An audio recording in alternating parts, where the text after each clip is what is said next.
శ్రీరామ రామ రామేతి రమే రామే మనోరమే సహస్రనామ తత్తుల్యం రామనామ వరాననే. శ్రీరాముడు వసంత ఋతువులో చైత్రశుద్ధ నవమి గురువారం నాడు పునర్వసు నక్షత్రం కర్కాటక లగ్నంలో మధ్యాహ్నం 12 గంటలకు జన్మించారు. ప్రతి సంవత్సరం ఈ రోజునే శ్రీరామనవమి జరుపుకుంటాం.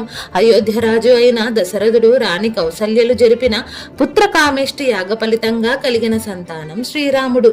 దశావతారాల్లో శ్రీరామ అవతారం 7వది.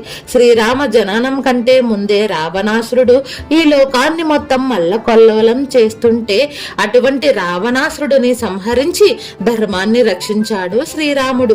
మానవుడు ఎలా ఉండాలి, బంధాలను ఎలా గౌరవించాలి, ఎలా కాపాడుకోవాలి అని ఆచరించి చూయించారు మన శ్రీరాముడు. శ్రీరాముడు జన్మదినమైన చైత్ర శుద్ధ నవమి నాడు శ్రీరామనవమిని మనం